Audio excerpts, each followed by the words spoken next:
Students, SEO कभी भी अकेले काम नहीं करती। ये मेरा भी मानना है और ये बहुत सारे लोग जानते हैं कि एसईओ को एक अच्छी एसईओ करने का मतलब ये है कि आपकी वेबसाइट भी अच्छी होनी चाहिए, और अच्छी वेबसाइट का मतलब ये है कि आपके अच्छा डिज़ाइन भी होना चाहिए और अच्छी डेवलपमेंट भी होनी चाहिए। सो अगर आपको ये लगे कि स्टूडेंट एसईओ जो है वो अकेले काम करेगा, तो ऐसा मुमकिन नहीं है, क्योंकि हम पहले बात कर चुके हैं। और जैसे कि आप जानते हैं कि एसईओ में मुख्तलिफ पहलू हैं, जिसको हम रैंकिंग फैक्टर्स बोलते हैं। उसमें ऑन पेज रैंकिंग फैक्टर्स भी हैं, उसमें ऑफ पेज रैंकिंग फैक्टर्स भी हैं, और फिर उसमें टेक्निकल रैंकिंग फैक्टर्स भी आते हैं। तो ये वो रैंकिंग फैक्टर्स हैं जो मिलकर आपकी एसईओ को बेहतर करते हैं। सो एसईओ जो टेक्निक है, बेसिकली वो इन्हीं डिफरेंट चीज़ों का नाम है जो आप डिफरेंट एक्टिविटीज़ ये करते हैं, तो इससे एसईओ एक प्रोसेस पूरा कंप्लीट होता है।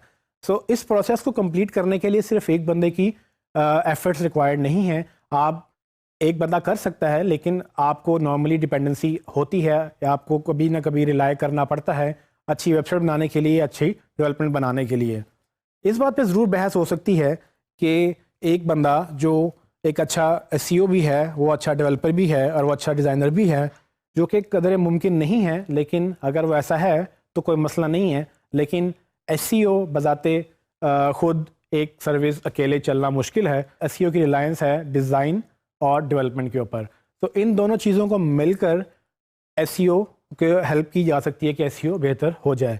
लेकिन इसमें एक चीज़ अंडरस्टैंड करना ज़रूरी है कि जब आप एसईओ कर रहे हैं तो आपका काम लॉन्ग टर्म है, आपने ज़्यादा देर तक और मुसलसल काम करना है। मेरा ये मानना है कि एसईओ का काम तब से स्टार्ट हो जाता है जब से आपने बिज़नेस करने का सोचा होता है, और एसईओ काम तब तक चलता है जब तक कि आपने बिज़नेस करने का इरादा रखा हुआ है। सो इसका मतलब ये हुआ कि अगर आपने एसईओ करनी है तो एसईओ तब तक चाहिए जब तक आपका बिज़नेस है।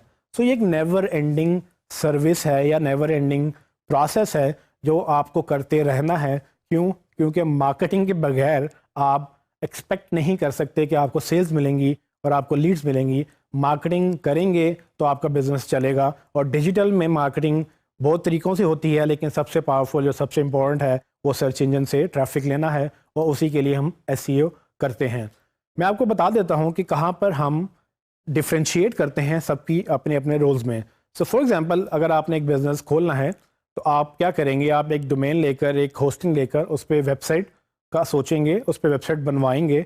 वो बनाने के लिए आपको एक डिज़ाइनर चाहिए जो आपकी वेबसाइट डिज़ाइन करेगा, और वो डिज़ाइनर डिज़ाइन करने के बाद वो वेबसाइट डेवलपर को दे देगा, जो डेवलपर उस वेबसाइट के डिज़ाइन को HTML लैंग्वेज, जो कि हाइपर टेक्स्ट मार्कअप लैंग्वेज में कन्वर्ट करेगा। ये वो लैंग्वेज है, ये वो ज़ुबान है जिसमें पूरा इंटरनेट चलता है। तो आप अगर किसी भी वेबसाइट का कोड देखें जिस पे वो बनी हुई होती है, उस कोडिंग को HTML बोलते हैं। वो HTML में कन्वर्ट करने के लिए डिज़ाइन तो डिज़ाइनर देता है, लेकिन डेवलपर वो कोडिंग लिखता है। वो जब कोडिंग लिख कर उस वेबसाइट को इंटरनेट पे चलने के काबिल बनाता है, तब कोई उसको देख सकता है। तो डेवलपर क्या करते हैं कि डेवलपर वो कोड अच्छा बनाते हैं डिपेंडिंग ऑन के डिज़ाइन कितना अच्छा है। सो जो डिज़ाइन है वो डिज़ाइनर ने तो इमेज बना के दे दिया, डेवलपर का ये काम होता है कि वो उस इमेज को मेक श्योर करे कि नेट पर वो वेबसाइट वैसे ही दिखनी चाहिए जैसे डिज़ाइनर ने बनाई थी। अगर वो नहीं दिख रही तो डिज़ाइनर ने तो अपना काम ख़त्म कर दिया, लेकिन डेवलपर ने अपना काम ख़त्म नहीं किया। लेकिन इन दोनों के काम ख़त्म होने के बाद जब वेबसाइट लाइव हो जाती है, डेवलपर जब वेबसाइट बना लेता है, तो आपका काम शुरू हो जाता है। जैसा कि मैंने पहले कहा, आपका काम तो पहले से शुरू हो गया है। वो मज़ीद मैं एक्सप्लेन कर देता हूँ वो कैसे। कि फॉर एग्ज़ाम्पल, अगर आपने ऑनलाइन शॉपिंग पे वेबसाइट बनानी है, अगर आपने कोई कपड़े बेचने हैं या जूते बेचने हैं, आप डोमेन का नाम सोचते हुए ये सोचेंगे कि आपने डोमेन का नाम क्या रखना है। और अगर वो डोमेन का नाम वही होगा, तो फॉर एग्जांपल अगर लोग ऑनलाइन शॉपिंग सर्च कर रहे हैं और अगर आप ऑनलाइन शॉपिंग डोमेन रजिस्टर करा लेते हैं, तो गूगल को लगेगा कि आप बिल्कुल एग्जैक्ट रिजल्ट है। तो डोमेन का नाम सोचना भी बेसिकली एसईओ की तहत ही अगर सोचा जाए तो आपको बड़ा हेल्पफुल रहता है। सो इस तरह से बहुत चीज़ें जो हैं वो एसईओ पे शुरू दिन से ही मैटर करती हैं। उसके बाद जैसे कि हमें पता है कि गूगल बहुत सारे टेक्निकल फैक्टर्स को कंसिडर करता है, जिसमें डिज़ाइन एक बहुत इंपॉर्टेंट फैक्टर है। अगर आपका डिज़ाइन बहुत हैवी होगा, अगर डिज़ाइनर को ये नहीं पता कि वेबसाइट अगर हैवी होगी तो एसईओ अच्छी नहीं होगी, तो आपने डिज़ाइनर को ये बताना है कि वेबसाइट हैवी नहीं होनी चाहिए। कोशिश करें कि इमेजेस पे कम से कम रिलाई करें और कलर्स जो हैं वो कोडिंग में ज़्यादा से ज़्यादा कलर्स डालें, ना कि आपको हर जगह इमेजेस हों, क्योंकि इमेजेस जब लोड होते हैं वो टाइम लेते हैं और उनका साइज़ ज़्यादा होता है। अगर आप ये चीज़ कोडिंग के थ्रू हैंडल करें और ये CSS या HTML के थ्रू हैंडल करें तो आपका डिज़ाइन जो है वो ज़्यादा बेहतर भी रहता है और ज़्यादा लाइट वेट भी रहता है। जैसे ही आपका डिज़ाइन लाइट वेट होता है वो गूगल फ्रेंडली हो जाता है, क्योंकि गूगल की एक बड़ी स्पेसिफिक रिक्वायरमेंट है कि आपकी वेबसाइट स्पीड ऑप्टिमाइज होनी चाहिए और इसका बहुत ज़्यादा इन्हिसार वेबसाइट के साइज़ के ऊपर होता है, जो कि डिज़ाइनर कंट्रोल करता है। Same goes for the developer. अगर डेवलपर आपकी वेबसाइट कोड कर रहा है और उसकी कोडिंग में मसले हैं, उसकी कोडिंग में एरर्स हैं जो गूगल को कुछ सेक्शंस को क्रॉल करने में मसला कर रही है, तो वो क्या करेगा कि गूगल उसको पनिश करेगा या गूगल उसको अच्छी रैंकिंग्स नहीं देगा। तो आपने एज अ मार्केटर इन दोनों को गाइड करना होता है कि कैसे अच्छा डिज़ाइन बनाया जा सकता है, कैसे अच्छी डेवलपमेंट की जा सकती है जो कि गूगल फ्रेंडली है, एंड देन आप अपना काम शुरू करते हैं जो कि बाद में इन दोनों के साथ साथ पैरेलल में शुरू हो जाता है। एक चीज़ बड़ी इंपॉर्टेंट जो नोट की है कुछ लोगों ने और मेरा भी एक्सपीरियंस रहा है कि अक्सर डेवलपर ये समझते हैं कि सिर्फ वो कुछ फैक्टर्स, मतलब वेबसाइट अगर स्पीड ऑप्टिमाइज हो गई है तो एसईओ हो गई है, अगर उसने कोड अच्छा लिख दिया है तो एसईओ हो गई है। ये गलतफहमी दूर करना बहुत ज़रूरी है कि अक्सर डेवलपर्स को ये लगता है कि एसईओ सिर्फ उनकी कैपेबिलिटीज़ की हद तक लिमिटेड है, जो कि ऐसा नहीं है।